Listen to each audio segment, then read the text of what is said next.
Hi, and thanks for joining me on another episode of the Tech Exec Podcast, where I'll help you create teams worth leading, because life's too short to lead mediocre teams. As always, I'm your host, Aviv Ben-Yosef, Tech Executive Coach and Consultant, and our subject today is replacing people, right? I know it's not a topic that anyone enjoys talking about, and yet it's something that I've seen holding back so many teams and so many leaders. Now, let's get to the point and fast. At the end of the day, the vast majority of leaders I've worked with have made a hiring mistake in their past or have inherited one. That means that it is very likely that right now in your team, there is someone who is underperforming considerably. As in, this is someone that maybe your product counterpart or the CEO or other people in your team have already expressed concerns about because they see the misfit. They see that things are not working out and you're trying to figure out what to do, right?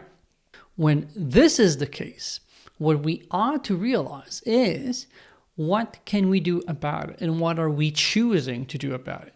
Too many people I worked with end up essentially trying to look the other way. They try to ignore the problem, hoping that eventually the problem somehow solves itself.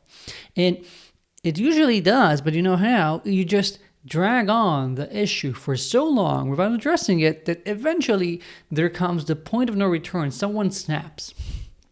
Maybe you have to do layoffs because the team is not going well enough because you didn't address these sorts of issues. Maybe the CEO says, this is enough and that person has got to go. Whatever it is, you reach that point of no return and then you just do the hard part without ever having tried to do anything else, without having had the control of the situation. What I want you to do is to realize that that's not what a leader is supposed to be. As a leader, you have a responsibility here. And that starts, first of all, by the responsibility to that engineer, to that employee, making sure that they get enough feedback to know where they're at, what's happening. Don't be like the senior leader I worked with that told me that, don't be too cautious providing that engineer with feedback. He's only been in the team for 6 months, so I never gave him feedback yet. So, you can just tell him what you're thinking. And I'm like, oh my God, someone's new in the team, is definitely having issues, and yet has never gotten any feedback just because he's been in the team for only 6 months and they just provide feedback once every 12 months. That's insane. No, what you want to do is take responsibility. Before you end up having to replace someone, at least make them the courtesy of knowing where they're at. It doesn't mean that you have to have a formal PIP, performance improvement plan with every single person, but at least you owe it to them to give them the feedback of telling them that things are not working out as they might have liked. Tell them what you're seeing that's problematic so they actually understand what's happening. And if things actually have to be changed, it's not a big surprise for them. They understand what's happening and where this is coming from. And then your second part here is ensuring that if you reach the point that someone is not working out, don't just chicken out about it, but be a responsible, proactive leader and do it. If it's necessary, then pull the plug.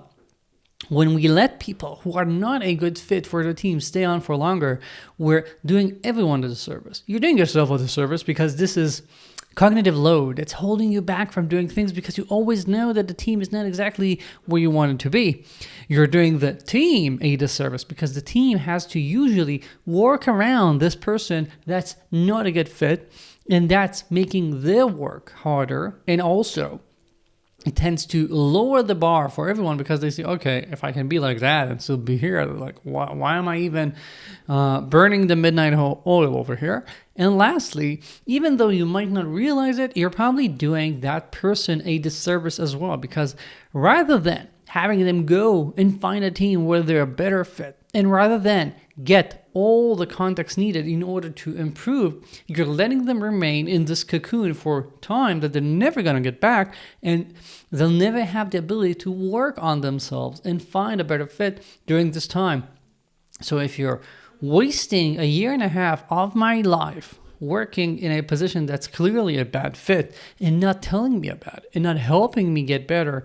Or if you realize that it's not going to work out, not telling me so and letting me start finding a better position, you've wasted a year of my life. Yeah, of course, that person also has responsibility here.